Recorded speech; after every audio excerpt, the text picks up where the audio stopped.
إلى يوم الدين. محسنان اسلام کے سلسلے میں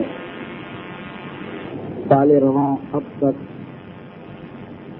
پیغمبر اسلام کے چچا جناب حمزہ کے حالات، ارکان اربعہ میں سے جناب مقداد ابن اسود کے حالات، صاحب سر رسول اللہ یعنی پیغمبر اسلام کے رازوں کے امین جناب حذیفہ الیمانی کے حالات، اور وہ کہ جو اپنے خاندان کی ایک انتہائی منفرد اور ممتاز شخصیت تھی، اور وہ خاندان جسے پیغمبر اسلام نے شجر خبیثہ قرار دیا، اس کا وہ میوہ شیریں تھا، یعنی خالد ابن سعید ابن عاص کے حالات بیان کیے جا چکے. اور اب یہ ارادہ ہے کہ اسی سلسلے میں ایک اور انتہائی اہم شخصیت کے حالات آپ کے سامنے پیش کیے جائیں. یہ وہ شخصیت ہے کہ جس کے بارے میں تاریخ اسلام کے اوراق پر یہ حقیقت موجود ہے کہ ان چند شخصیتوں میں سے ایک تھی جس نے تاریخ اسلام میں ایک انتہائی مشکل مقام پر واقعے کی صورت میں ایک ایسا کارنامہ انجام دیا جس کے بعد تاریخ کا رخ ہی مڑ گیا اور بظاہر اپنے مقصد میں کامیاب ہونے والے دشمن ناکام ہو گئے. یہ وہی ہستی ہے کہ جس نے ایسے دور میں اسلام قبول کیا کہ جب اسلام کا مذاق اڑانے والے تو بے شمار تھے، مگر حقیقت اسلام کا سمجھنے والا کوئی نہ تھا. اور یہ وہ ہستی ہے کہ جس نے اس وقت کہ جب اس نے یہ منظر دیکھا کہ احکام پیغمبر کی مخالفت کی جا رہی ہے، علی اعلان مولائے کائنات کا ساتھ دیا. اور یہ وہی ہستی ہے کہ جس کے بارے میں تاریخ کے اوراق پر یہ الفاظ موجود ہیں کہ مدینے کے بازاروں میں گشت کرتے رہتے تھے بعد وفات پیغمبر. مدینے کے بازاروں میں گشت کرتے رہتے تھے، لوگوں کی نشستگاہ یعنی ڈرائنگ روم میں آیا جایا کرتے تھے، اور جس مقام سے گزرتے تھے اگرچہ زمانہ مخالف تھا، حالات ناسازگار تھے، مگر ایک ایسی اہم شخصیت تھی ان کی کہ کسی کو کہنے کی جرأت نہ پڑتی تھی. اور یہ علل اعلان مدینے کے بازاروں اور لوگوں کے مکانوں میں جا جا کے اعلان کیا کرتے تھے کہ علی خیر البشر من ابا فقط سفر. یاد رکھو کہ بہترین مخلوق، بہترین انسان علی ہیں، اور جو اس میں شک کرے وہ کافر ہے. یہی وہ شخصیت ہیں کہ زمانہ بگڑتا چلا جا رہا ہے، آل محمد کے دشمنوں کی تعداد بڑھتی جا رہی ہے، مگر مدینے کے بازاروں میں ان کا گشت اور یہ جملہ کمی نہیں آنے پا رہی کہ اے مدینے والوں اور اے اصحاب رسول، اپنی اولاد کو محبت علی کی تعلیم دینا. اور اگر یہ دیکھو کہ اس کے باوجود وہ محبت علی کی جانب راغب نہیں ہو رہے تو اپنے گھر میں جا کے تحقیق کرنا کہ کہاں خرابی واقع ہوئی ہے. اور یہی وہ ہستی ہے کہ جب بڑھاپے کی منزل میں پہنچے اور آنکھوں کی بینائی جواب دے چکی ہے تو شہر مدینہ کی گلیوں میں اسی حالت میں کہ آنکھیں کام نہیں کر رہی ہیں، شہر مدینہ کی گلیوں میں گشت کرتے پھرتے ہیں اور کہتے جاتے ہیں کہ این محمد این محمد. وہ محمد کہاں ہے کہ جسے سلام پر پہنچانے کا حکم مجھے میرے پیغمبر اسلام نے دیا تھا. اور مسلسل اس حالت کے اندر کی آنکھیں کام نہیں کر رہی ہیں. اس شخصیت کی زبان پہ اس محمد کا نام ہے کہ جس کی تلاش ان کو سالوں سے تھی، کہ جس کے لیے پیغمبر اسلام ان کے سپرد ایک امانت کر چکے تھے. اور خاندان اہل بیت سے اتنی قربت ہے اس شخصیت کو کہ روایتوں میں یہ موجود ہے کہ جب ایک مرتبہ چوتھے امام کی عبادت کی کثرت کو دیکھ کر ان کی پھوپھی یعنی جناب فاطمہ جو مولائے کائنات کی دختر ہیں صاحبزادی، ان کے دل میں یہ خیال پیدا ہوا کہ ایسا نہ ہو کہ ہمارے خاندان کی اس وقت ایک ہی نشانی ہے اور کثرت عبادت کی وجہ سے اسے بھی کوئی نقصان پہنچ جائے، تو باقاعدہ علی کی بیٹی فاطمہ اپنے گھر سے نکل کے اس شخصیت کے گھر میں جاتی ہیں اور جانے کے بعد کہتی ہیں کہ آپ نے ہمارے خاندان کی محبت میں اپنی جوانی کو گزارا اور بڑھاپے کو گزار رہے ہیں، اور ہمارا آپ پر ایک حق ہے، اس لیے اس حق کے واسطے سے میں آپ کے پاس آئی ہوں کہ آپ جا کر میرے بھتیجے کو، کہ جو امام وقت ہیں، اپنے زمانے کے اندر حجت خدا ہیں، اسی لیے خوبی ہیں، مگر امام وقت کو مشورہ دینا مناسب نہیں۔ اس شخصیت کی بزرگی کو دیکھ کر اور یہ دیکھ کر کہ اتنا قریبی تعلق ہے ان کا خاندان اہل بیت سے، علی کی بیٹی آ کے ان سے درخواست کر رہی ہیں کہ ہمارے خاندان کا جو حق آپ پر ہے اس حق کا واسطہ کہ آپ جا کر میرے بھتیجے سے بات کریں، ایسا نہ ہو کہ اسے نقصان پہنچ جائے۔ اور اس انداز سے یہ شخصیت خاندان اہل بیت سے منسلک تھی کہ آج تک اور قیامت تک باقی رہنے والی ایک حدیث قصہ انہی کے ذریعے سے تمام مسلمانوں تک پہنچی ہے، یعنی تذکرہ ہے جابر ابن عبداللہ انصاری کا، جو تاریخ اسلام اور محبان اہل بیت میں ایک انتہائی نمایاں مقام پر فائز ہیں، اور یہ وہ شخصیت ہے کہ جس نے کسی دور کے اندر اور کسی مرحلے میں بھی اہل بیت کی محبت کو ترک نہیں کیا۔ ہاں، بعض اوقات خود آل محمد کے حکم کے تحت جابر کو خاموش ہونا پڑا، مگر وہ حالات کیا تھے جس ان حالات زندگی کے اندر آپ کے سامنے آئیں گے۔ جناب جابر ابن عبداللہ انصاری بے شک سلمان فارسی اور ابو ذر غفاری، مقداد ابن اسود اور عمار یاسر کے مقام اور مرتبے کے صحابی تو نہیں ہیں، مگر ان کے فوراً بعد جابر ہی کا نام آتا ہے، بلکہ روایتوں میں یہاں تک موجود ہے کہ جب قل لا اسألکم علیہ اجرا الا المودۃ فی القربى کی آیت نازل ہوئی اور پیغمبر اسلام کی زبانی امت رسول کو اجر رسالت ادا کرنے کا حکم دیا گیا، تو صادق آل محمد امام جعفر صادق علیہ الصلاۃ والسلام نے یہ ارشاد فرمایا کہ یاد رکھو جس دور میں یہ آیت نازل ہوئی سوائے سلمان و ابو ذر، مقداد و عمار اور جابر ابن عبداللہ انصاری نے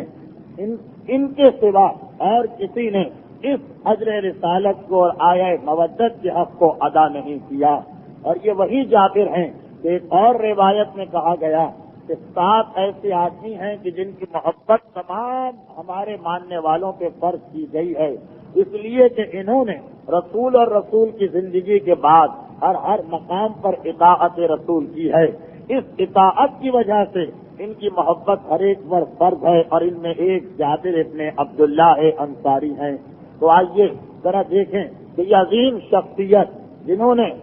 عمر بھی انتہائی طولانی پائی، کیونکہ پیغمبر اسلام مسلسل ان کے حق میں دعا کرتے رہتے تھے، اور ایک روایت کے مطابق 90 سال کی اور ایک روایت کے مطابق تقریباً 96 یا 97 سال کی عمر مبارک ان کی تھی، اور یہ مدینے میں انتقال کرنے والے آخری صحابی تھے۔ جب ان کا انتقال ہوا تو مدینہ اصحاب رسول سے خالی ہو گیا۔ ہاں، بعض صحابی اس وقت تک اور حیات تھے، مگر وہ شام یا مصر کے علاقے میں تھے۔ مدینے کے یعنی مدینہ رسول کے، پیغمبر اسلام کے شہر کے یہ آخری صحابی تھے۔ انتہائی طولانی عمر ہے، خدا نے برکت دی اپنے رسول کی دعا کے بعد، تو اس طویل زندگی میں سے ہمارے سامنے جابر کے حالات انتہائی مختصر آتے ہیں، جبکہ یہ وہ شخصیت و ہستی ہے کہ بار بار عام مسلمان بھی ان کی روایتیں نقل کر رہے ہیں، اور صحاح ستہ کی اوراق پر جابر کی بے شمار روایتیں موجود ہیں۔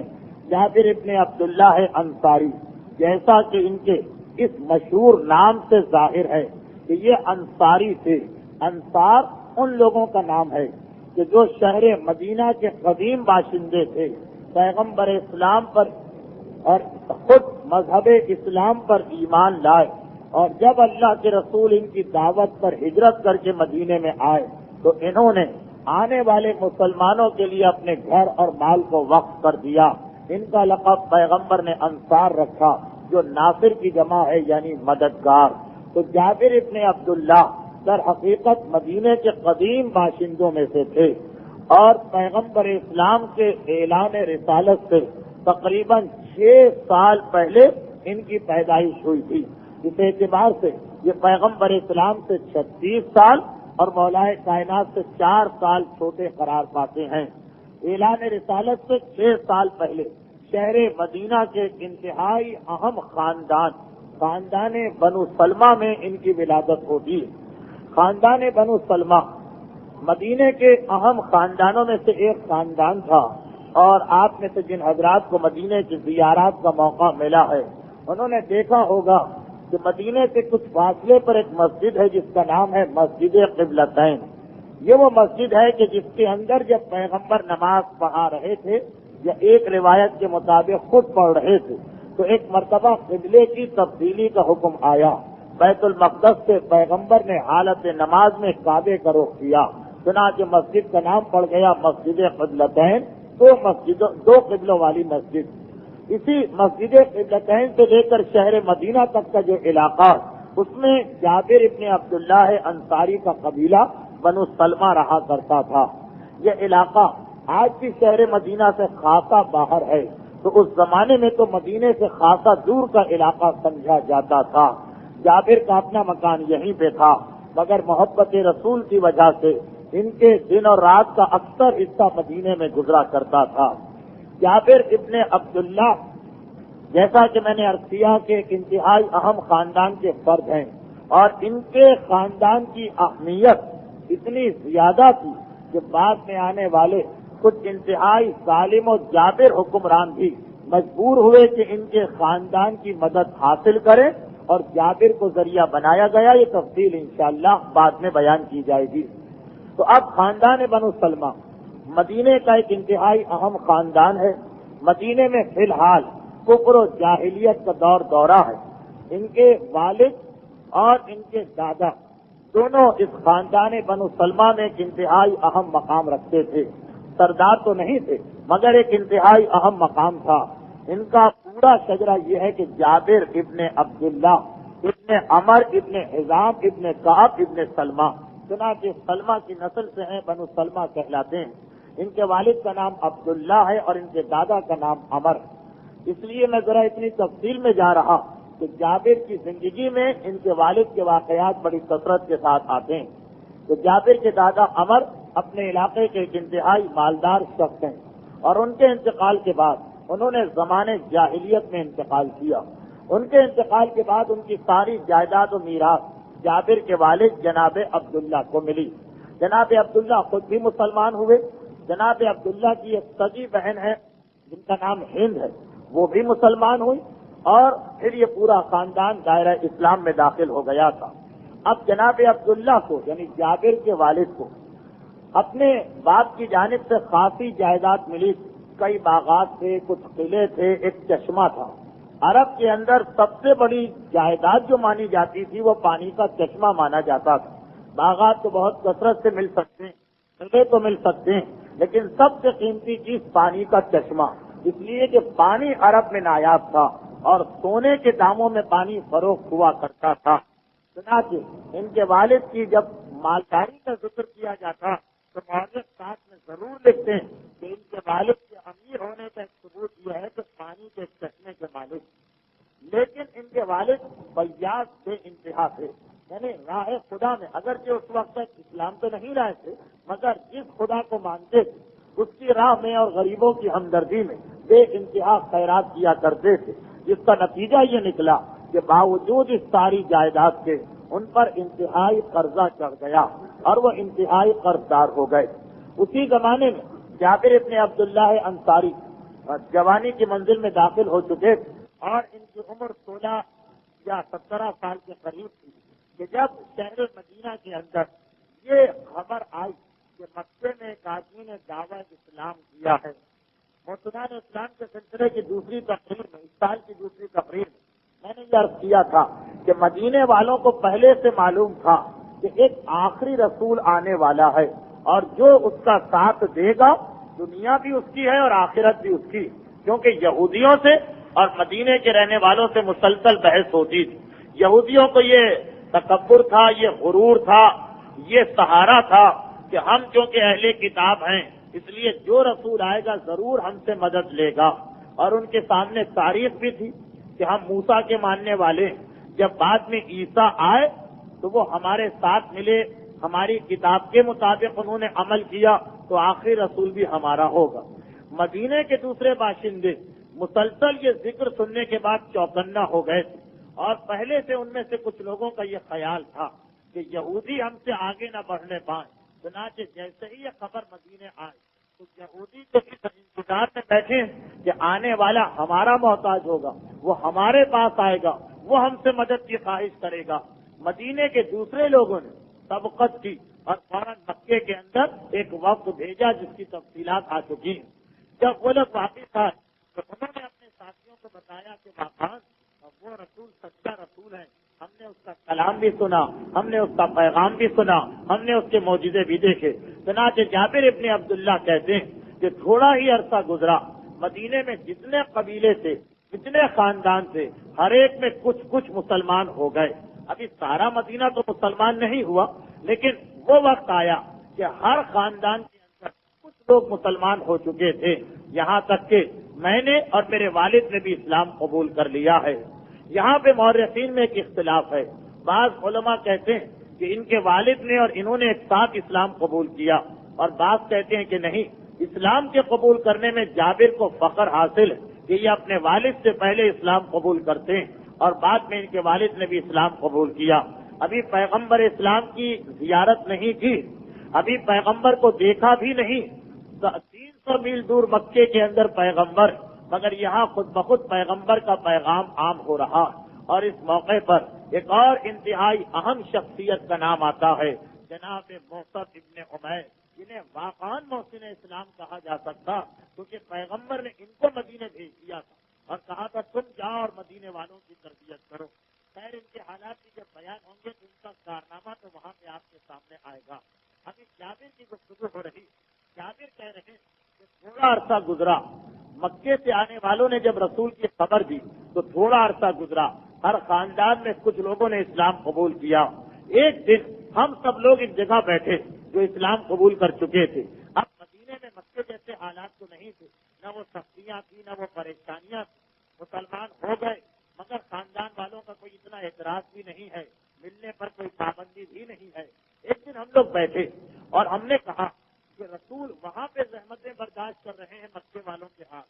یہاں پہ ہم پریشان ہو رہے ہیں کہ رسول پر اسلام، رسول پر ایمان لے آئے اور ان کی زیارت سے محروم ہیں۔ ایسا کیوں نہ کریں کہ جا کے رسول کو دعوت دے کے اپنے درمیان جائیں۔ جابر ابن عبداللہ انصاری بھی اس مشورے میں شریک ہے۔ چنانچہ محسن احسان پر اسلام کا آغاز یہیں سے ہو گیا۔ تو اس میٹنگ میں جابر بھی ہیں اور جابر نے یہ بات طے کر دی، اور اس حد تک جابر آگے تھے اس مسئلے میں کہ جب مدینے والوں نے یہ طے کیا کہ ہمارا ایک نمائندہ وقت جائے جس میں ہر قبیلے کے کچھ افراد ہوں، اور وہ جا کے پیغمبر کو باقاعدہ دعوت دیں، پیغمبر جو شرائط رکھتے انہیں اختیار ہوگا وہ شرائط قبول کرنے کا، تو اس میں جابر کا نام بھی ڈال دیا گیا، جبکہ جابر کی عمر فقط 19 سال کی تھی، اور اتنے بزرگوں کے سامنے ان کی موجودگی میں اتنے اہم عہدے پہ جابر کو مقرر کیا جا رہا۔ جابر ابن عبداللہ کہتے ہیں کہ میں اس وقت کے ساتھ مکے آیا۔ آپ کو یاد ہوگا کہ جناب حمزہ کی تقریر میں نے پوری تفصیل بتائی تھی، اب یہاں پہ اس کو دہرانا لا حاصل، اشارتاً بیان کرتے ہوئے آگے بڑھ جاؤں کہ اب یہ وقت مکے میں آیا، سب اس میں بزرگ ہیں یا ایسے مقام کے مالک ہیں کہ اگر رسول کوئی معاہدہ کریں، کوئی شرط رکھیں تو یہ فوراً اس پر فیصلہ کر سکیں، یہ نہیں کہ ہم واپس مدینے آ کے آپ کو جواب دیں گے۔ ایسے آدمی تھے کہ جن کو فوری فیصلہ کرنے کا حق اور اختیار تھا۔ جابر کہتے ہیں کہ اب وہ وقت قریب آ رہا تھا کہ جب میں پہلی مرتبہ پیغمبر کے چہرے کی زیارت کرتا۔ ہم لوگ مکے میں اس وقت آئے کہ مکے والوں کو کوئی پتہ نہ چلنے پائے، ان کے کان نہ کھڑے ہونے پائے۔ وہ وقت کون سا تھا؟ حج کا موسم تھا۔ مکے والوں کا جاہلیت کا حج جیسا بھی ہو، بہرحال ایک حج ہوتا تھا۔ اس وقت ہر شہر سے وقت آتے تھے، ہر شہر سے لوگ آتے تھے، چنانچہ مدینے والے بھی اسی انداز سے آئے، بظاہر کے ظاہر کیا کہ جیسے ہم تو حج کرنے آ رہے ہیں، لیکن اصل مقصد پیغمبر سے ملاقات تھی۔ مینا کے قریب پہاڑ کی گھاٹیوں میں ملاقات کی اور اس کے بعد معاہدہ طے پایا۔ پیغمبر کو باقاعدہ دعوت دی گئی کہ اللہ کے رسول آپ تشریف لائیے، ہم آپ کی حفاظت کرنے کے لیے تیار ہیں۔ پیغمبر نے کچھ شرطیں رکھی، جناب عباس نے کچھ شرطیں رکھی، بات طے پا گئی اور یہ وقت واپس مدینے پہنچا۔ اس وقت تو مکے سے نکلتے ہوئے خطرہ ہو گیا تھا، مگر جناب حمزہ نے اس وقت شجاعت کا مظاہرہ کرتے ہوئے ان کو بچا لیا۔ یہ مدینے آئے، مدینے والوں کو پیغام دیا کہ خوش ہو جاؤ، اللہ کے رسول نے آنے کا وعدہ کر لیا ہے، مگر پہلے ایک ایک کر کے دوسرے مسلمان آئیں گے۔ اب مدینے والے تیار ہیں، جو مسلمان مکے سے نکل کے مدینے آتا ہے کھلے دل سے استقبال ہوتا ہے، اور مکے مدینے والے خود بے انتہا مالی پریشانیوں میں مبتلا ہیں، کیونکہ مدینے کے اندر کاروبار کے یہودی چھائے ہوئے تھے۔ یہودیوں کے کاروبار کا جو طریقہ، سود کا نظام، لوگوں کی غربت سے فائدہ اٹھانا، وہ ساری خرابیاں تھیں۔ تو مدینے والے خود بہت زیادہ مالدار نہیں تھے، دو چار کے علاوہ، مگر کھلے دل سے استقبال کر رہے ہیں۔ ہر مہاجر کو گلے سے لگایا جا رہا اور عارضی انتظام کیا جا رہا کہ جب تک کہ پیغمبر نہ آئے یہ انتظام ہے، اس کے بعد جیسے اللہ کا رسول حکم دے۔ یہاں تک کہ وہ وقت آ گیا کہ پیغمبر اسلام خود مدینے تشریف لاتے ہیں۔ پیغمبر کا استقبال کرنے والوں میں جابر ابن عبداللہ انصاری آگے آگے ہیں۔ پیغمبر کا استقبال کیا گیا۔ پیغمبر کو شہر مدینہ میں ٹھہرنا، جابر کا مکان مدینے سے باہر ہے، اس لیے جابر کو یہ سعادت تو حاصل نہ ہو سکی کہ پیغمبر ان کے مہمان بنتے، مگر جابر نے ہر وقت پیغمبر اسلام کی ہم نشینی اور صحبت کو اختیار کیا۔ ان کے والد بھی ابھی حیات ہیں اور وہ جابر کے ساتھ ہر وقت رسول کی خدمت میں رہتے ہیں۔ تو اب جابر کی شخصیت کی اہمیت یہیں سے ظاہر ہوئی کہ نہ یہ مدینے والے پیغمبر سے معاہدہ کرتے، نہ اس انداز سے اسلام کی تبلیغ ہوتی۔ جابر مدینے میں آ گئے، تھوڑا عرصہ گزرا، بدر کے مقام پر ایک معرکہ ہوا، کافروں کا لشکر آ رہا ہے، مسلمانوں کی مختصر سی جماعت نکل رہی ہے۔ جابر اس وقت 20-21 سال کے نوجوان ہیں، چڑھتی جوانی ہے، جوش اور جذبہ ہے، بہادری ہے، اور چاہتے ہیں کہ اس جہاد میں حصہ لیں، مگر ان کے والد نے ان کو منع کیا، کہا کہ اے میرے بیٹے، جابر کی والدہ کے بارے میں تاریخ بالکل خاموش ہے، مگر بدر کے موقع پر جو حالات ہمارے سامنے آئے اس سے پتا چلتا کہ جابر کی والدہ کا انتقال غالباً اس سے پہلے ہو چکا تھا، اور جابر کے والد کثیر العیال تھے، یعنی تاریخوں میں ہے کہ ان کی 9 بیٹیاں تھیں اور 1 بیٹا جابر ابن عبداللہ انصاری، 9 ان کی لڑکیاں تھیں، جن میں سے بدر کی جنگ کے موقع پر 6-7 لڑکیاں تو بہت چھوٹی چھوٹی بچیاں تھیں۔ چنانچہ ان کے والد نے کہا بیٹا اگر ہم دونوں چلے جائیں گے تو پھر یہ جو ہماری بچیاں، ایک مرد بھی خاندان میں ہو تو مسئلہ نہیں، مگر 9 لڑکیاں اور خاندان میں کوئی مرد نہ ہو، کہا بیٹا یہ جو تمہاری بہنیں، ان کی دیکھ بھال کرنے والا کون رہے گا، ان کو بچانے والا کون رہے گا؟ تو بیٹا میں میدان میں جاتا ہوں اور تم اپنی بہنوں کے ساتھ رہنا۔ پیغمبر اسلام تک یہ مسئلہ پہنچا۔ پیغمبر نے جابر سے کہا کہ جب باپ کی اجازت نہیں ہے تو تم اس جہاد کے اندر حصہ نہیں لے سکتے ہو۔ چنانچہ جابر کو انتہائی افسوس کی حالت میں واپس آ کر اپنے گھر میں بیٹھنا پڑا۔ بدر کی لڑائی ہو رہی ہے، 313 مسلمان گئے ہوئے ہیں، جابر کے والد یعنی عبداللہ انصاری بھی وہاں موجود ہیں، اور جابر بے چین ہے، لیکن کیا کیا جائے، حکم رسول ہے کہ باپ اگر جہاد سے بھی روکے تو بیٹے کا فرض ہے کہ باپ کی یہ بات مانے، الا یہ کہ خدا، رسول، امام یا نائب امام خاص اس کا نام لے کر کہیں کہ تمہیں میدان میں جانا، اس وقت کی بات تو دوسری، مگر جب ایک عام اعلان کہ مجاہد آ جائیں جہاد میں حصہ لینے کے لیے تو باپ روکتے تو تمہیں گھر میں بیٹھنا، چنانچہ جابر گھر میں بیٹھے۔ لیکن تاریخوں میں یہ ملتا کہ ایک دن موقع پا کے جابر میدان بدر میں پہنچ گئے، پیغمبر اسلام کی طرف سے ممانعت کہ باپ نے منع کیا ہے تم جنگ میں حصہ نہیں لے سکتے ہو، لیکن جابر نے خود اپنے ذمے یہ خدمت لی کہ مجاہدوں کو پانی لالا کے پلا رہے ہیں، چشمے سے وہ بدر کا جو تالاب ہے جس کے بارے میں بھی جناب حمزہ کے حالات میں ذکر آ چکا، اس تالاب سے پانی بھر کے لاتے ہیں اور مجاہدوں کو پانی پلاتے ہیں۔ یہاں تک کہ بدر کی جنگ اختتام کو پہنچی اور جابر اپنے والد کے ساتھ گھر واپس آئے۔ اگلے ہی سال ایک مرتبہ دوسری جنگ کا آغاز ہوا جس کا نام تھا جنگ احد۔ یہ واقعہ بڑا اہم ہے اس لیے کہ ایک بڑا تفصیلی واقعہ، اور اسی واقعے کے اندر سے آپ دیکھیں گے کہ جابر اور پیغمبر کی جو زیادہ قربت بڑھی وہ اس واقعے کے بعد۔ اب اگلے سال جنگ احد کا معرکہ پیش ہوا۔ پیغمبر اسلام نے مدینے والوں سے اس خبر کے ملنے کے بعد کہ لشکر کفار آ چکا، مدینے والوں سے ایک مشورہ کیا جس کی تفصیل بھی بیان ہو چکی۔ جناب حمزہ نے ایک مرتبہ یہ اعلان کیا کہ ہمیں باہر نکل کے مقابلہ کرنا۔ اس دفعہ بڑا لشکر مسلمانوں کی طرف سے بڑا لشکر چلا، لیکن پھر وہی مسئلہ پیش آیا کہ باپ نے ایک مرتبہ پھر جابر کو بلایا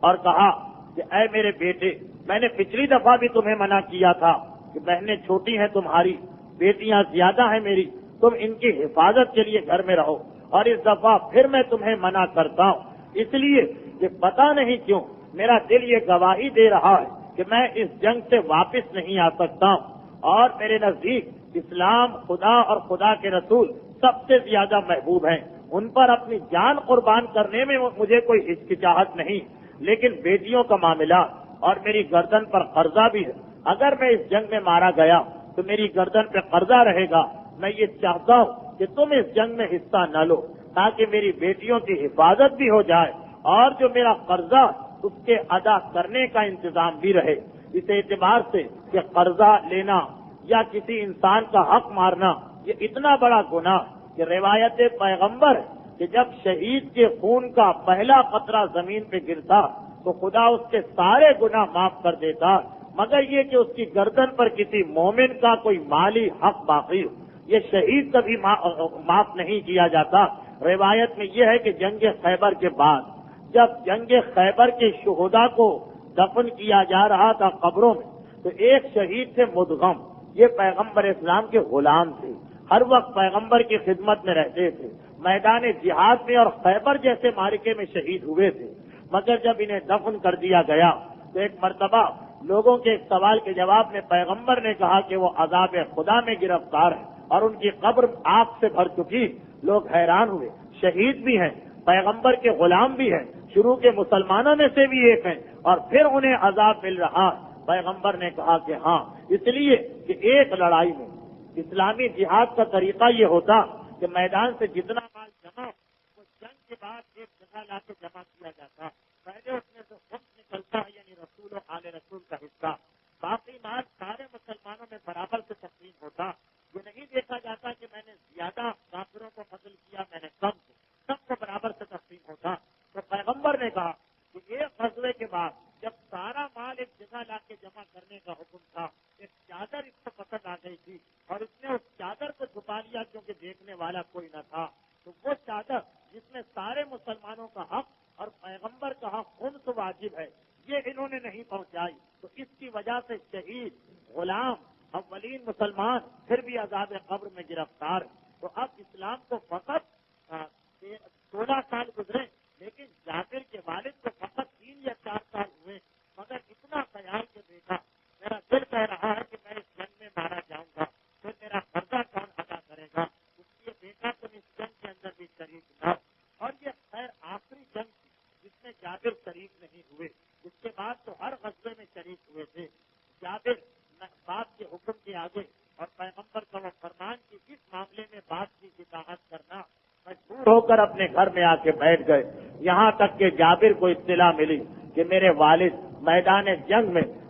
کفار کے لشکر کا مقابلہ کرتے ہوئے شہید ہو گئے ہیں۔ جابر تڑپ کے فوراً احد کے میدان کی جانب پہنچے تو پتہ چلا کہ واقعاً ان کے والد احد کے معرکے میں کام آئے، اور جناب حمزہ کی طرح سے ان کے والد کو بھی اس مصیبت کا سامنا کرنا پڑا ہے کہ شہادت کے بعد ناک، کان اور ہونٹ وغیرہ کاٹ دیے گئے تھے اور لاشیں کی بے حرمتی کی گئی تھی۔ جناب جابر کو پیغمبر اسلام نے آتا دیکھا، ان کے والد کا ان کو پرسہ دیا۔ روایت یہ ہے کہ اس کے بعد جناب جابر کی پھوپھی یعنی ان کے والد کی بہن ہند کو جب اطلاع ملی تو وہ بھی تڑپ کے میدان احد کے اندر آئیں۔ پیغمبر اسلام نے حکم دیا کہ بہن آ رہی ہے، اس لیے بھائی کے میت کے اوپر چادر ڈال دو، کہیں ایسا نہ ہو کہ اس حالت کو وہ دیکھیں اور ان کے غم میں اضافہ ہو جائے۔ جب جناب ہند جو خود بھی مسلمان ہو چکی میدان میں پہنچی، چادر کو دیکھا تو پیغمبر سے خواہش ظاہر کی کہ میں باقاعد دیکھنا چاہتی ہوں کہ میرا بھائی کس حالت میں ہے۔ جابر کی پھوپھی کی خواہش پر پیغمبر نے جابر کی والد کی میت سے چادر کو ہٹایا۔ ہند نے اپنے بھائی سے یہ حالت دیکھی، ایک مرتبہ چیخیں مار مار کے رونے لگی۔ پیغمبر اسلام نے کہا ماتم کرو اور بہت زیادہ ماتم کرو، مگر یہ بات بھی تمہارے ذہن میں رہے کہ تمہارے بھائی کی میت پر اس وقت آسمان کے فرشتوں نے اپنے پروں سے سایہ کیا ہوا ہے اور وہ جنت کے باغات میں اس وقت ٹہل رہے ہیں۔ روایت میں یہ بھی کہ یہ خبر مدینے میں بھی پہنچ گئی تھی، تبھی تو ان کی بہن آئی تھی، ان کے گھر میں بھی پہنچ گئی تھی۔ بیٹیوں کو پتا چلا کہ ہمارے باپ میدان میں شہید ہو گئے ہیں، تو انہوں نے فوراً ایک اونٹ کا انتظام کر کے اسے میدان جنگ میں بھجوایا۔ اب جابر بھی میدان میں ہے، جابر کی پھوپھی بھی میدان میں ہے، وہ صرف بچیاں، اور جیسا کہ میں نے کہا اس میں بہت سی چھوٹی چھوٹی 6 بچیاں یا 7 تو بہت چھوٹی تھی۔ انہوں نے فوراً ایک اونٹ کا انتظام کیا اور اس کو میدان احد میں بھجوایا، صرف اس لیے کہ ہمارے بابا کی میت آ جائے، ہم بھی اپنے باپ کی میت کو دیکھیں اور پھر جو ہمارا خاندانی قبرستان مدینے میں ہے یہاں پہ ہمارے باپ دفن کیے جائیں۔ پیغمبر اسلام کو جب یہ پتا چلا تو پیغمبر نے جابر کو بلایا اور کہا کہ احد کے جتنے شہید ہیں ان سب کو اسی مقام پہ دفن کیا جائے گا، اور کسی کے لیے بھی مناسب نہیں ہے کہ اپنے مرنے والے شہید کا لاشا یہاں سے منتقل کرے۔ جابر کے لیے پیغمبر کا اتنا حکم اور فرمائش کافی تھی، کہا اللہ کے رسول میں راضی ہوں۔ پھر پیغمبر اسلام نے قبریں کھود کے شہیدوں کے دفن کا انتظام کیا، تو جابر ابن عبداللہ کے والد عبداللہ بھی اس میں شہید ہوئے تھے، اور عبداللہ کے بہنوئی یعنی جابر کے ایک پھوپھا وہ بھی غزوہ احد میں شہید ہوئے تھے جن کا نام عمر تھا۔ پیغمبر نے ان دونوں کو، بہنوئی کو اور جابر کے والد کو، ایک ہی قبر میں اپنے ہاتھ سے دفن کیا، اور میدان احد میں یہ قبر موجود رہی یہاں تک کہ وہ واقعہ پیش آیا کہ حاکم شام نے پانی کی نہر نکالنے کے لیے میدان احد میں زمین کی کھدائی کی، قبریں کھلی اور لوگوں نے یہ دیکھا کہ یہ لوگ اسی حالت کے اندر ہیں کہ جیسے ابھی ابھی بستر پر لیٹے ہوں۔ بہرحال یہ تو ایک الگ واقعہ ہے جس کی تفصیل آ چکی۔ جابر ابن عبداللہ انصاری کے والد اس میدان میں شہید ہو گئے، اور جو ان کے دل کے اندر خیال آ رہا تھا وہ پورا ہو گیا۔ لیکن اب جابر ابن عبداللہ کے ساتھ ایک بڑا مسئلہ تھا کہ والد شہید ہو گئے، ان کی عمر 22 سال کے قریب ہے، 9 بہنیں ہیں جن میں سے 7 تو بہت چھوٹی چھوٹی ہیں، والد کا ایک بڑا قرضہ ہے، اولاد زیادہ ہونے اور فیاضی کی وجہ سے جو میں نے تقریر کے شروع میں عرض کیا۔ اب جابر بہت پریشان ہیں کہ کس انداز سے اس قرضے کو اتارا جائے، یہاں تک کہ ایک مرتبہ ایک سفر کے دوران ایک عجیب واقعہ پیش آیا جس نے جابر کے لیے برکتوں کے دروازے کھول دیے، اور اس واقعے سے یہ بھی پتا چلتا ہے کہ جابر ابن عبداللہ انصاری میں بہنوں کے لیے ایثار کا مادہ کتنا تھا اور کتنے ذہین و عقل مند تھے۔ تاریخ یہ بتاتی ہے کہ ایک مرتبہ مسلمانوں کا ایک قافلہ کسی کام سے مدینے سے باہر کسی دور دراز کے علاقے میں گیا تھا۔ بعض علماء کہتے ہیں کہ ایک غزوہ تھا ذات الرقاع جس میں حصہ لینے کے لیے یہ لشکر گیا تھا، لیکن ہماری تاریخیں خاموش ہیں، بس اتنا ملتا کہ یہ قافلہ گیا تھا۔ جب یہ قافلہ اپنے مقصد کو پورا کر کے واپس آ رہا تھا تو روایت یہ کہتی ہے کہ قافلہ چل رہا تھا۔ پیغمبر اسلام کی عادت یہ تھی کہ عام طور پر پیغمبر اسلام قافلے کے آخر میں ہوا کرتے تاکہ اگر کوئی ضعیف، کوئی بوڑھا، کوئی کمزور، کوئی بیمار رہ جائے تو مسلمان اسے نظر انداز نہ کرے، بلکہ پیغمبر کی وجہ سے کچھ لوگ آخر وقت تک رہیں۔ پیغمبر اسلام اس سفر کے اندر بھی واپس آ رہے تھے۔ سفر کا آغاز نماز پڑھ کے فوراً ہو جاتا ہے، یعنی صبح کی نماز، اور مغرب تک مسلسل سفر رہتا ہے۔ تو ابھی سورج نہیں نکلا تھا، روشنی نہیں آئی تھی، اندھیرا تھا، آہستہ آہستہ روشنی بڑھ رہی تھی۔ پیغمبر اسلام نے دیکھا کہ قافلہ تو روانہ ہو گیا، مگر اس حالت میں کسی کی آواز آ رہی کہ اے مسلمانوں، کوئی ہے جو میری مدد کرے، اے مسلمانوں، ہے کوئی جو میرا ساتھ دے۔ پیغمبر اسلام نے یہ آواز سنی، فوراً رکے اور ایک مرتبہ گھوم کے دیکھا، اندھیرا ہے۔ سوال کیا تو کون؟ تو جواب آیا کہ میں جابر ابن عبداللہ انصاری ہوں۔ پیغمبر اسلام ایک مرتبہ اپنے اونٹ کو جابر کے اونٹ کے قریب لے گئے کہا کیا بات ہے؟ کہا اللہ کے رسول میرا اونٹ انتہائی کمزور ہے، انتہائی ناتواں، اس سے فاصلہ سفر طے نہیں کیا جا رہا، اور اس وقت وہ اپنے مقام پر اڑ کے کھڑا ہو گیا، آگے بڑھنے کے لیے تیار نہیں۔ پیغمبر اسلام نے کہا اچھا تمہارے پاس کوئی عصا یا لاٹھی ہے؟ جابر نے کہا ہاں اللہ کے رسول یہ کھجور کے درخت کی ایک شاخ ہے۔ پیغمبر نے کہا میرے حوالے کرو۔ یہ کہہ کہ پیغمبر اسلام نے ایک مرتبہ اس عصا کو جابر کے اونٹ سے مس کیا اور ایک مرتبہ دعا مانگی۔ بس پیغمبر کی دعا کا صادر ہونا تھا اور پیغمبر کے ہاتھ میں موجود کھجور کی اس شاخ کا اس اونٹ سے مس ہونا تھا کہ ایک مرتبہ خود بخود اس میں ایسی توانائی آئی کہ وہ اونٹ انتہائی تیزی سے فاصلہ طے کرنے لگا۔ پیغمبر اسلام نے جابر سے کہا اب تم ہمارے ساتھ چلو، اب تم میرے ساتھ چلو، اور جابر بھی حیران ہو گئے، یہی اونٹ جس سے تھوڑی دیر پہلے چلا نہیں جا رہا تھا اور اب انتہائی تیزی سے دوڑنے کے لیے تیار ہے۔ ایک مرتبہ جابر اور پیغمبر ساتھ چل رہے ہیں، پیغمبر نے درمیان میں جابر کے اونٹ کی تعریف کر دی، بڑا عمدہ اونٹ ہے، اے جابر میں چاہتا ہوں کہ اسے خرید لوں، تم تیار ہو اسے بیچنے پر؟ اب ایک خاص مقصد ہے پیغمبر کے اس سوال کا، کیونکہ تاریخ یہ بتاتی کہ اس واقعے سے کچھ پہلے، یہ جو واقعہ آپ نے سنا ابھی جو سن رہے ہیں، اس سے کچھ پہلے جابر پیغمبر کے پاس ایک شکوہ لے کے پہنچے تھے اپنے والد کی شہادت اور اس واقعے کے پیش آنے سے پہلے۔ ایک دن جابر پیغمبر اسلام کے پاس پہنچے اور کہا اللہ کے رسول مجھے اپنے والد کی شہادت کے بعد یہ اتنا بڑا قرضہ ہے میرے والد کا، اس کا بوجھ میرے سر پہ آ گیا اور میں انتہائی پریشان ہوں کہ پتہ نہیں میرے والد پر کیا گزر رہی ہوگی، کیونکہ میرے والد کو بھی بڑا خیال تھا کہ میں قرضہ لے کے جا رہا ہوں۔ پیغمبر اسلام نے کہا جابر میں تمہیں تمہارے والد کے بارے میں ایک بات بتاتا ہوں، تمہارے والد کی شہادت کے بعد پروردگار عالم نے تمہارے والد کی روح کو اپنی بارگاہ میں طلب کیا، جبکہ پروردگار عالم کو جب روحوں سے کوئی بات کرنا پڑتی تو کوئی بات کرنا ہوتی تو بیچ میں فرشتوں کو مقرر کیا جاتا، مگر تمہارے والد کا یہ مقام تھا کہ بغیر کسی فرشتے کے پروردگار نے تمہارے والد کی روح کو اپنے پاس طلب کیا اور یہ کہا کہ اے میرے بندے یہ بتا کہ تیری کوئی تمنا اور خواہش ہے جسے تو پورا کروانا چاہتا؟ کہا خدا بندہ تمہارے والد نے یہ کہا، اب یہ پیغمبر جابر کو بتا رہے ہیں کہ تمہارے والد نے یہ کہا خدا بندہ بس ایک تمنا ہے، دوبارہ دنیا میں بھیج دے تاکہ تیرے حبیب اور تیرے دین کا دفاع کرتے ہوئے اپنی جان کو پھر قربان کروں اور شہادت کے مرتبے کو حاصل کروں۔ یہ اتنا بلند مرتبہ تھا اور جابر کے والد نے شہادت کے بعد شہادت کے مرتبے کو اتنا بلند پایا تو دوبارہ دنیا میں آ کے شہید ہونے کو تیار۔ پروردگار عالم نے کہا کہ اے میرے بندے کیونکہ یہ میرا قانون کہ جو ایک مرتبہ دنیا سے گیا وہ واپس نہیں آئے گا، بتا تیری تمنا کیا؟ کہا کہ خدا بندہ میں یہ چاہتا ہوں کہ میری اولاد کو میرے بارے میں اطمینان ہو جائے،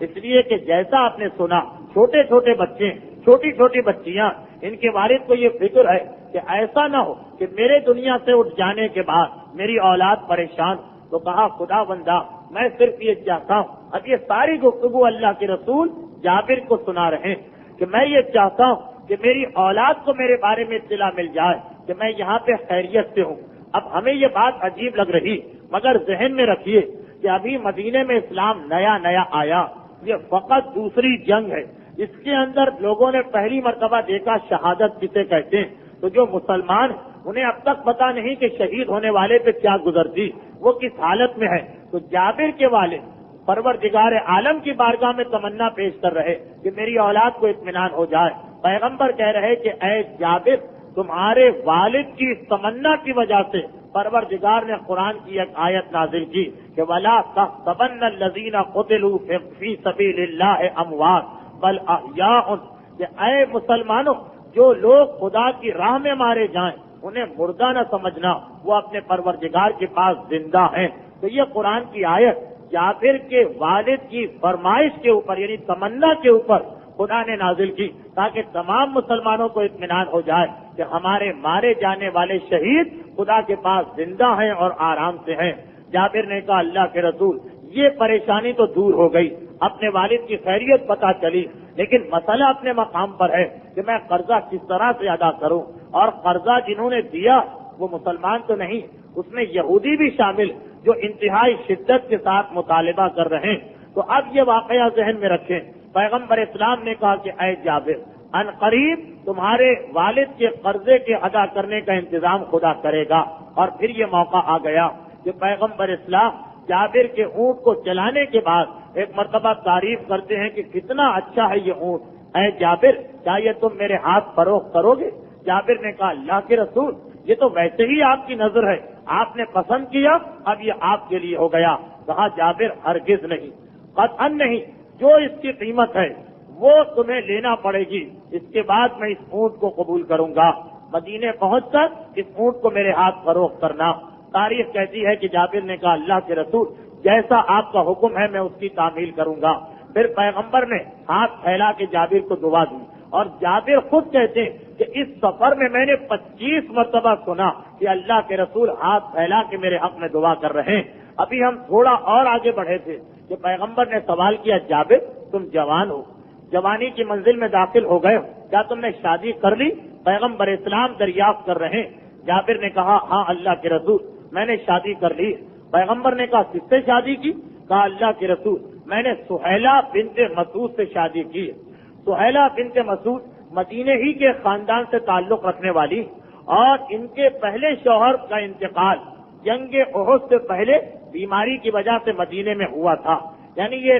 شادی شدہ تھی، ان کے شوہر کا انتقال ہوا، اس کے بعد یہ بیوہ، اور اب جابر نے ان سے نکاح کیا۔ تو پیغمبر سے کہتے ہیں کہ اللہ کے رسول میں نے سہیلہ بنت مسعود سے جن کا تعلق خلا قبیلے اور خاندان سے ہے اس سے شادی کی۔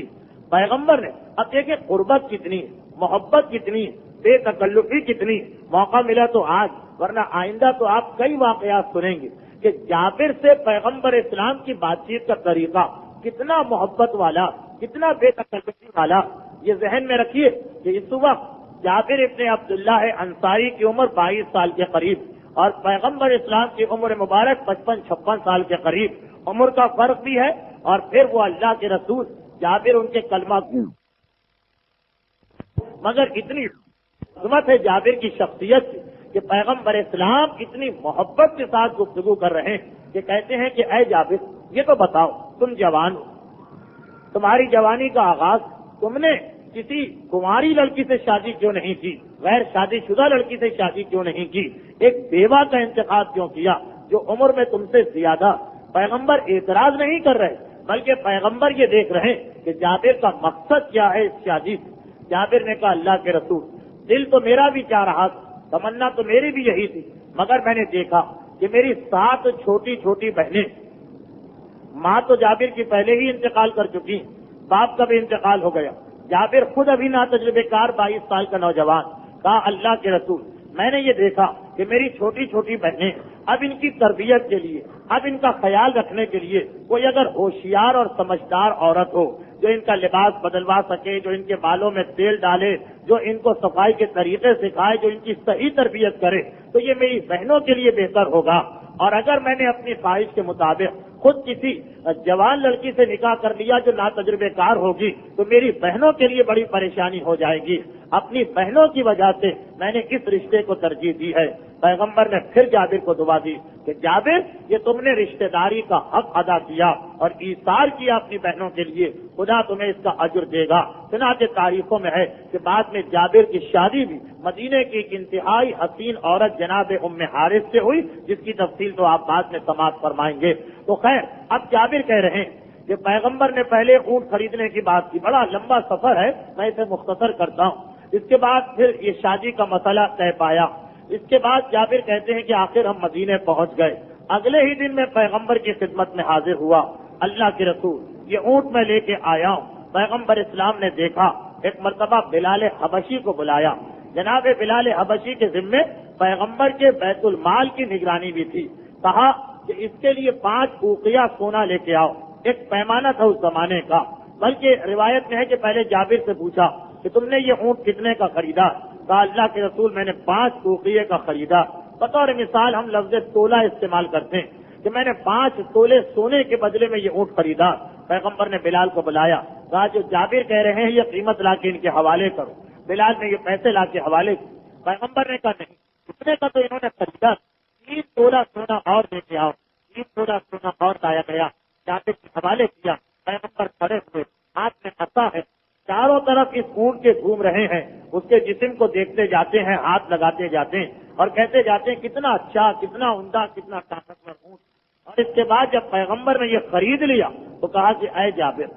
تم مجھ سے چھوٹے ہو، میرا دل چاہتا ہے کہ تمہیں ایک تحفہ دوں، اور میری طرف سے یہ اونٹ تمہارے لیے ہدیہ اور تحفہ ہے کہ تم بطور تحفہ لے جاؤ، اور جو پیسے تمہیں دیے گئے اس سے تم اپنے والد کا قرضہ ادا کرنا، وہ اس اونٹ کی قیمت ہے جو تمہارے حوالے کی گئی۔ جابر ابن عبداللہ انصاری، پیغمبر کی جانب سے ہدیہ اور تحفہ ملا کہ جس کی تمنا ہر مسلمان کے دل میں تھی، مگر یہ سعادت جابر کے حصے میں آئی۔ بڑے خوش اور مطمئن واپس اپنے گھر جاتے ہیں۔ کچھ عرصے کے بعد آئے اللہ کے رسول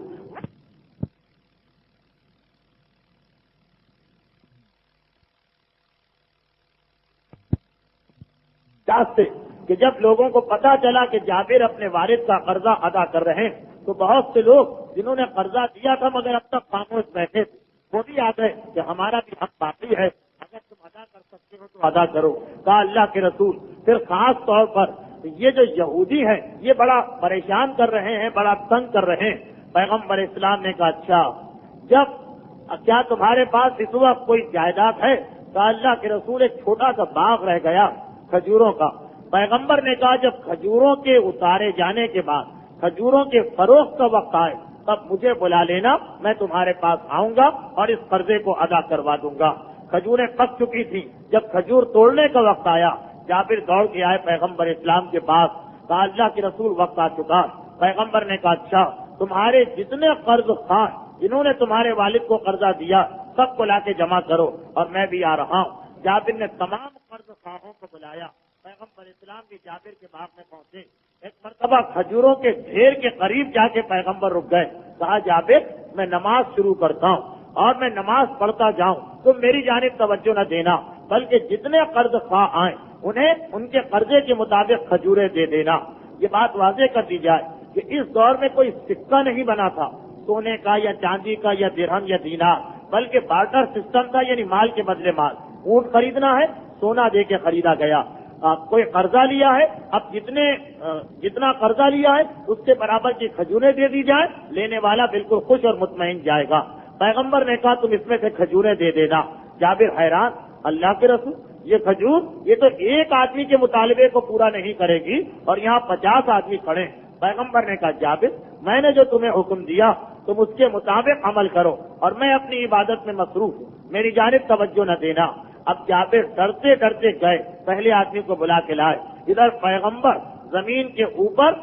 اور قبلہ رخ ہو کے نماز شروع کر چکے ہیں اور نماز کے دوران دعا کا سلسلہ جاری۔ جابر ڈرتے ڈرتے مٹھیاں بھر بھر کے اس کو دیتے ہیں پہلے آدمی کو کہ تمہارا قرضہ پورا ہو گیا؟ اس نے دیکھا، کہا کہ کچھ کمی، کچھ اور دیا، کہا اب پورا ہو گیا۔ دوسرے کو بلایا، تیسرے کو بلایا، چوتھے کو بلایا، اور جابر حیران ہو گئے یہ منظر دیکھ کر کہ ادھر پیغمبر کی نماز دعا کے ساتھ جاری اور ادھر جتنے قرض خواہ جابر نے سب کا قرضہ ادا کر دیا اور کھجوریں اتنی کی اتنی باقی ہیں جتنی شروع میں تھی۔ پیغمبر اسلام کے اس معجزے کو دیکھ کر جابر کی خوشی کی انتہا نہ رہی اور ادھر آخری قرض خواہ گیا اور پیغمبر نے سلام پھیرا اور جابر کی جانب توجہ دی۔ جابر میں یہ چاہتا ہوں کہ اس وقت تمہارا مہمان بنوں۔ یہ ایک ایسی سعادت تھی کہ مدینہ کا ایک ایک آدمی ترستا تھا کہ کاش کبھی اللہ کے رسول ہمارے مہمان بنے۔ لوگ دعوتیں دے دے کے تھک جاتے تھے اور یہاں جابر کو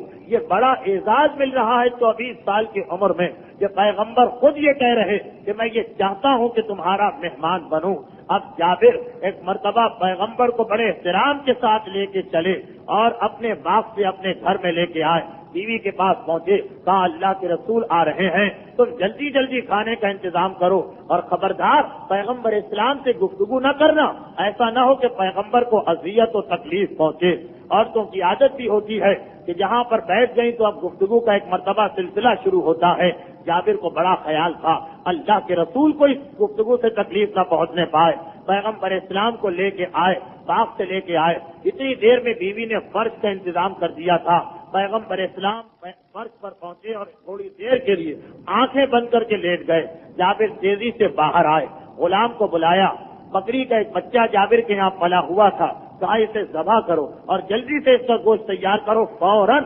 ایسا نہ ہو کہ پیغمبر کی آنکھ کھلے اور ہاتھ منہ دھو کر پیغمبر واپس تشریف لے جائیں، اس لیے کہ مہمان تو پیغمبر وقت جابر کے گھر میں برکت پہنچانے کے لیے بنے تھے۔ اب انتہائی تیزی سے کام ہوا اور اس کا نتیجہ یہ نکلا کہ تھوڑی دیر کے بعد پیغمبر نے آنکھیں کھولی، ہاتھ منہ دھوئے اور جابر نے دسترخوان لگا دیا۔ پیغمبر نے حیران ہو کے جابر کو دیکھا، جابر تم نے اتنے جلد سارا انتظام کر لیا ہے؟ کہا اللہ کے رسول اس سے بڑھ کے میری خوش قسمتی کیا کہ آپ میرے یہاں آئے۔ پیغمبر نے مسکرا کے کہا کہ ایسا لگ رہا ہے کہ شاید تمہیں معلوم ہے کہ مجھے گوشت زیادہ پسند ہے، تبھی تم نے گوشت کو پکایا۔ کہا کہ ہاں اللہ کے رسول میں اس بات سے آگاہ تھا۔ اس سلسلے میں ایک اور اہم روایت ہے، آج تو وقت ختم ہو گیا، انشاءاللہ آئندہ بیان کروں گا۔ جابر نے کہا ہاں اللہ کے رسول میں اس سے آگاہ تھا۔ اب ادھر پیغمبر نے کھانا شروع کیا اور ادھر پورا قبیلہ بنو سلمہ اپنے گھروں سے امن کے آ گیا۔ جابر کے گھر میں اللہ کے رسول آئے، جن کا ہم کلمہ پڑھتے ہیں وہ آئے۔ لوگ ایک مرتبہ گھبرا کے زیارت رسول کے لیے چاروں طرف جمع ہو گئے، مگر جابر پہلے ہی سب سے کہہ چکے ہیں کہ خبردار کوئی میرے گھر کے اندر نہ آئے اور پیغمبر سے ملاقات نہ کرے، اس لیے کہ اللہ کے رسول کو تکلیف ہوگی اگر اتنا بڑا مجمع آ گیا۔ اگر پیغمبر تم سے ملاقات کرنا چاہیں گے تو خود ہی مجھ سے کہہ دیں گے۔ اب چاروں طرف مسلمانوں نے جابر کے گھر کو گھیرا ہوا ہے۔ پیغمبر اسلام جب ایک مرتبہ دعوت سے فارغ ہوئے تو باہر تشریف لائے۔ دروازے کے پیچھے سے سہیلہ بنت مسعود نے ایک مرتبہ کہا اللہ کے رسول بس ایک تمنا اور ہے کہ آپ ہمارے لیے دعا کرتے ہوئے جائیے۔ پیغمبر نے ہاتھ پھیلا کے دعا کی، خدا بندہ جابر اور جابر کی بیوی پر رحمت نازل فرما اور اس خاندان کو بابرکت بنا، جس کا نتیجہ یہ نکلا کہ مدینے کے اندر جابر آخری صحابی تھے، اتنی برکت اور اتنی رحمت ہوئی۔ اب یہاں تک تو آپ نے جابر ابن عبداللہ انصاری کے ابتدائی حالات سنے، اور جیسا کہ آپ نے دیکھا کہ زیادہ واقعات جابر کے والد کے ضمن کے اندر آئے۔ اب جابر کے والد کی شہادت کے بعد قرضہ ادا ہو چکا ہے، شادی ہو چکی ہے، گھر کا انتظام صحیح طریقے سے چل رہا ہے، پیغمبر آ کے دعا دے کے جا چکے ہیں۔ چنانچہ اس کے بعد پھر صحیح معنوں میں جابر ہمارے سامنے آتے ہیں، اور اس کے بعد 19 غزووں میں پیغمبر کے شانہ بشانہ جابر لڑے، جس میں سے غزوہ بدر میں تو ایک اتنا بڑا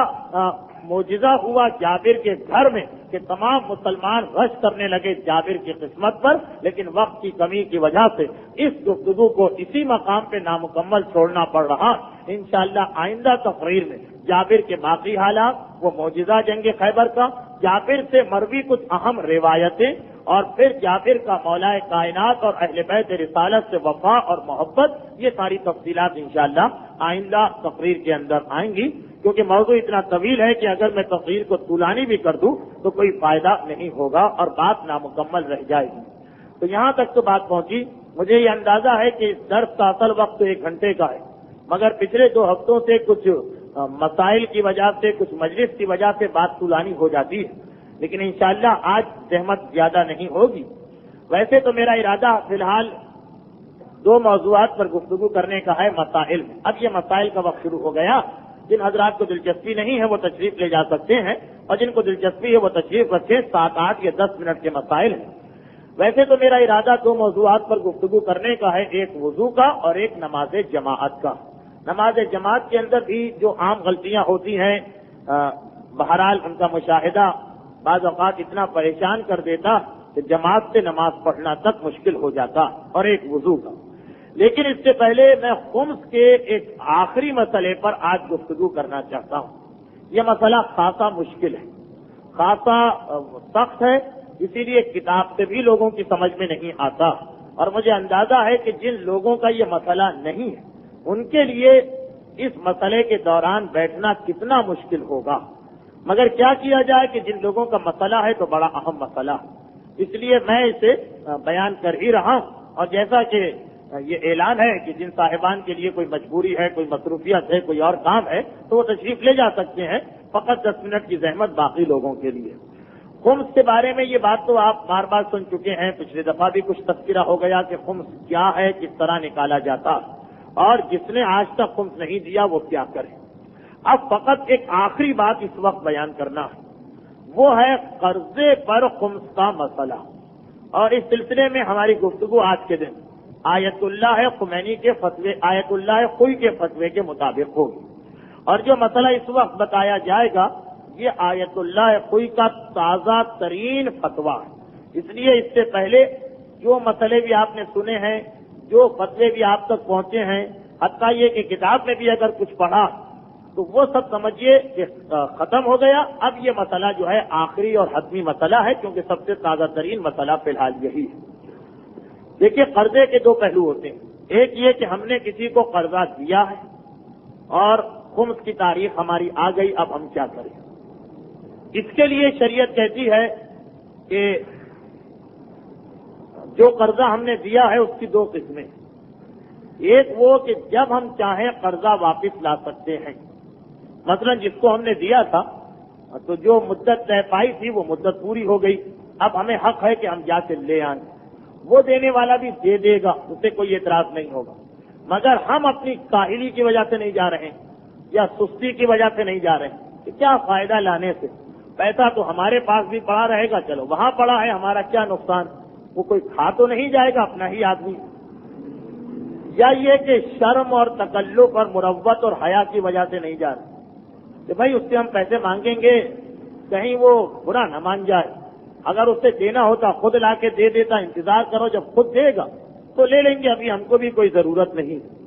تو ایک تو وہ قرضہ ہوتا ہے کہ جب ہم چاہیں جا کے لا سکتے ہیں مگر ہم خود ہی نہیں جا رہے ہیں۔ اس قرضے کا تو یہ حکم ہے کہ جب خمس کی تاریخ آ گئی تو اس کا خمس آپ کو فوراً دینا ہے، چاہے آپ کہیں کہ بھائی میں کیوں دوں، میرے پاس تو پیسہ ہے ہی نہیں، مگر یہ جو پیسہ آپ کے پاس نہیں ہے یہ آپ کی غلطی کی وجہ سے نہیں ہے، پیسہ تو آپ کا ہے،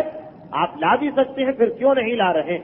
چنانچہ اس کا خمس تو آپ کو ابھی دینا پڑے گا اپنی جیب سے۔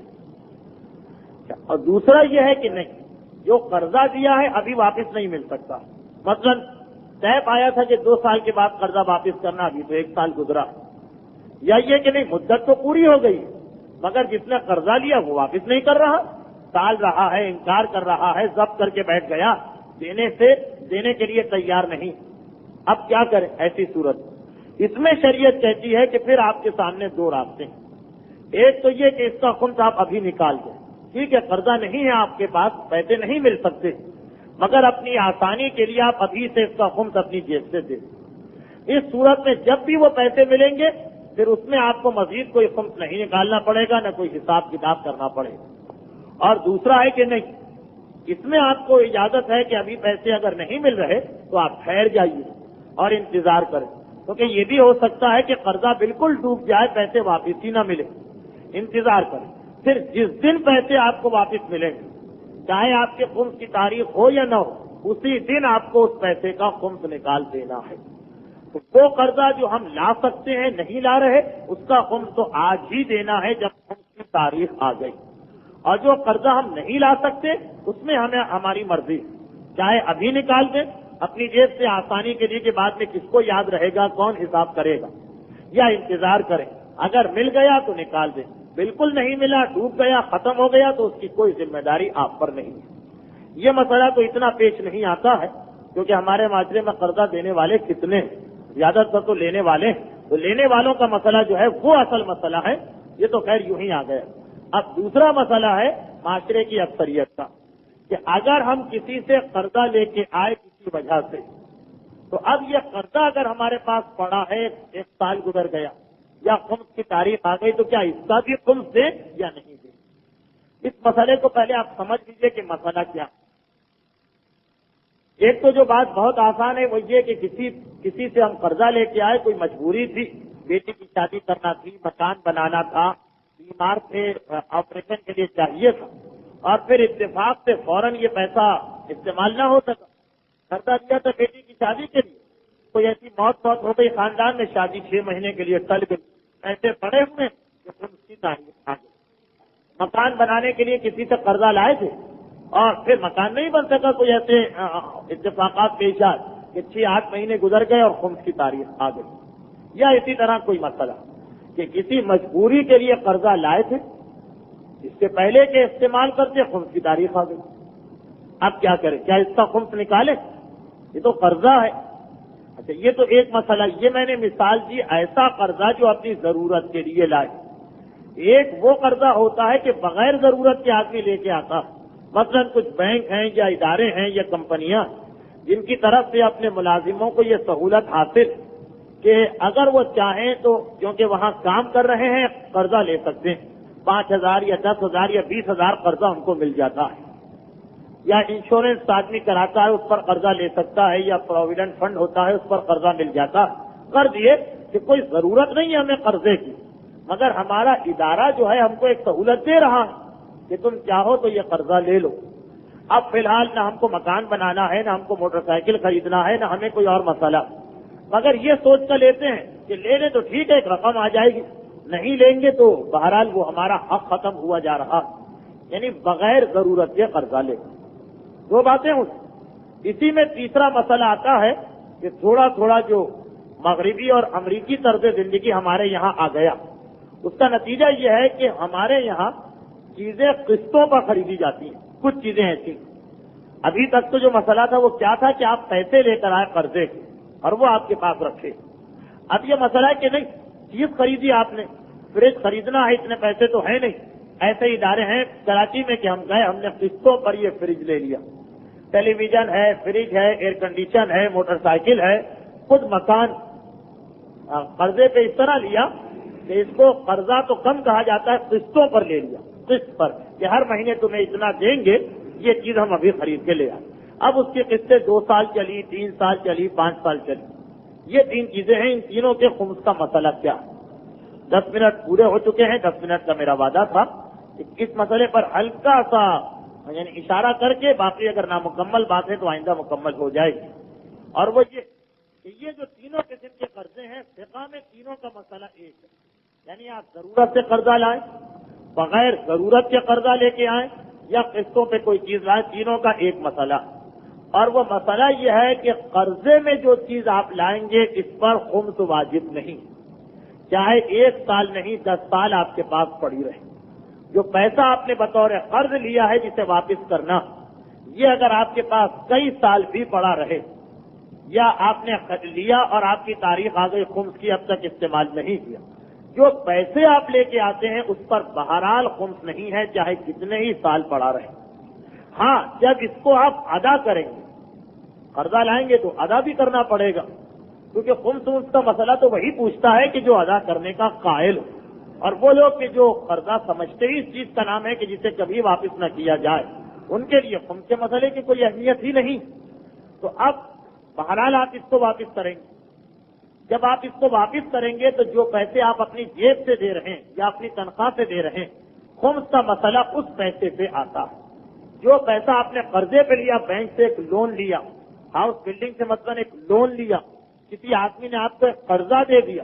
یہ جو پیسے آپ قرضے میں لے کے آئے اس پر خمس کبھی نہیں ہے، چاہے قیامت تک یہ آپ کے پاس رکھا رہے۔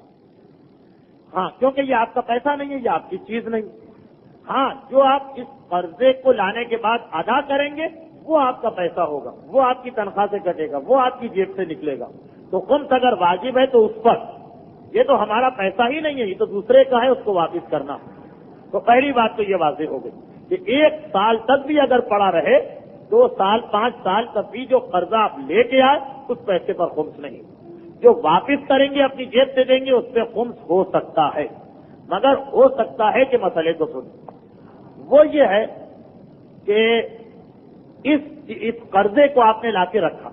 اب جب کبھی اس قرضے کو آپ استعمال کریں، مثلا 2 سال بعد یا 3 سال بعد اس سے آپ نے مکان بنایا یا گاڑی لے لی، جب آپ استعمال کریں، جس دن جس تاریخ کو یہ قرضہ آپ نے خرچ کرنا شروع کیا، جس دن آپ نے اس کو خرچ کرنا شروع کیا، یعنی جیسا میں نے کہا کہ بیٹی کی شادی میں خرچ کیا یا مکان بنانے میں خرچ کیا، جس دن آپ نے خرچ کیا وہ تاریخ لکھ لیجئے کہ آج اتنی تاریخ ہے، مثلا 6 مارچ۔ اگر اس تاریخ سے لے کر آئندہ سال یہی تاریخ آنے تک پورے 1 سال کے دوران یہ چیز آپ کی ضرورت کی چیز بن جائے تو اب آپ پر نہ قرضے پر خمس ہے نہ اس کے پیسے واپس دینے میں خمس ہے۔ مثلا اب مسئلہ بہت آسان ہے لیکن واضح نہیں ہو پایا کہ مثلا ایک بینک سے ہم کو ایک سہولت ملی کہ جو ہمارا ملازم ہے اس کو 20,000 روپے یا 50,000 قرضہ دے دیں گے۔ ہم نے کہا لے لو، قرضہ لے لیا، 2 سال 3 سال وہ 50,000 پڑا رہا، کوئی خمس نہیں۔ پھر ہم کو پڑ گئی مکان کی ضرورت، ہم نے سوچا کہ اب مکان چاہیے، اب ضرورت پڑ گئی، اس 50,000 سے ہم نے مکان بنانا شروع کیا۔ تو جس دن اس قرضے کو ہم نے استعمال کیا، اگر اس دن سے لے کر 1 سال تک یہ جو قرضے کے بدلے میں جو چیز ہم نے بنائی وہ ہماری ضرورت کی چیز ہے، تو اب اس پر خمس معاف ہے، قیامت تک اس پر خمس واجب نہیں۔ مثلا ہم نے مکان بنایا، مکان ضرورت کی چیز، مکان بننے کے بعد جس دن مکان بن گیا، پھر میں اور واضح کر دوں، جس دن وہ جو قرضے کا پیسہ اسے آپ نے خرچ کر کے اس کے بدلے میں کوئی چیز لی، جب وہ دوسری چیز آپ کے ہاتھ آئی، اگر اس دن سے لے کر 1 سال کے اندر اندر وہ چیز آپ کی ضرورت میں شامل ہو گئی تو خمس معاف ہو گیا۔ مثلا ایک تو میں نے مثال دی کہ بیٹی کی شادی میں خرچ کر دیا، یہ تو ضرورت ہے، بہرحال خمس کچھ نہیں، جو آپ واپس دیں گے اپنے ادارے کو اس پر بھی خمس نہیں۔ یا جیسے میں نے کہا مکان بنایا، ضرورت تھی، مکان بنایا، رہنے چلے گئے، اب جب اس قرضے کو واپس کریں گے ہر مہینے اپنی تنخواہ سے، اس میں بھی کوئی خمس نہیں۔ اور ایک صورت یہ ہے کہ ہم نے مثلا قرضہ ملا، 1 سال 2 سال رکھ کر اس سے مکان بنا لیا، کہ خالی پیسہ رکھنے سے کیا فائدہ، مکان بنا لو، کوئی ضرورت نہیں ہے، فلیٹ لے لیا، مکان لے لیا، کوئی ضرورت نہیں۔ اب جس دن مکان لیا اس دن تو ضرورت نہیں، اگر 1 سال تک ضرورت نہ رہے اس مکان کی، پھر یہ ہے کہ 1 سال کے بعد جتنا اس مکان کا قرضہ آپ نے لیا ہے سب کا خمس دینا پڑے گا۔ اور اگر ایسا نہیں، ضرورت نہیں تھی، مکان لے لیا، مگر 1 سال سے پہلے ضرورت پڑ گئی، 6 مہینے بعد، 8 مہینے بعد، 10 مہینے بعد، اب کیا ہوا کہ اس کا خمس معاف ہو گیا، یعنی جو آپ نے لیا اس پر تو خمس ہے ہی نہیں، جو قسطیں آپ ادا کریں گے اس پر بھی خمس نہیں۔ اسی اصول کے تحت اگر کوئی آدمی قسطوں پہ چیز خرید کے لائے اور جس دن وہ چیز خرید کے لایا اس دن سے 1 سال کے اندر اندر اس آدمی کو اس کی ضرورت پڑ گئی، گھر میں خالی نہیں پڑی ہے، اس کی ضرورت پڑ گئی، تو اس صورت میں قسطوں پر بھی کوئی خمس نہیں۔ مسئلہ مزید وضاحت چاہتا ہے مگر وقت ختم ہو گیا، اس اعتبار سے میں اس مسئلے کو یہیں پہ چھوڑتا ہوں، مزید تشریح اس کی آئندہ ہفتے کر دوں گا، کیونکہ ایک مسئلہ جب دوبارہ سنا جائے تو زیادہ آسانی سے سمجھ میں آ سکتا ہے۔ تو درس اختتام کو پہنچا، آئیے انہی ذوات مقدسہ کے حوالے سے دعا کریں کہ جن کے حوالے سے کی جانے والی کوئی دعا رد ہو ہی نہیں سکتی، کہ خدا بندہ ان پاک و پاکیزہ ہستیوں کا واسطہ جن کے لیے تو نے اس کائنات کو خلق کیا، ہم سب کو ان کے سیرت کے اتباع کی توفیق عطا فرما۔ خدا بندہ ان پاک و پاکیزہ ہستیوں کے مصائب کا واسطہ ان کے ماننے والوں کو ہر مصیبت و آفت سے نجات دلا۔ خدا بندہ ان پاک و پاکیزہ ہستیوں کی قربانیوں کا واسطہ جس مقصد کے لیے انہوں نے قربانیاں دیں، اس مقصد کی تکمیل کے لیے ہمیں دین کا علم حاصل کرنے اور اس کے مطابق عمل کرنے کی توفیق عطا فرما۔ خدا بندہ ان پاک و پاکیزہ ہستیوں کا واسطہ ہمارے تمام مرحومین کی مغفرت فرما، اور خدا بندہ زمانے کے امام کے ظہور میں تعجیل فرما، اور جس طرح سے ان اصحاب رسول نے رسول کا ساتھ دیا، ہمیں توفیق عطا فرما کہ اسی طرح ہم آنے والے امام کا ساتھ دیں۔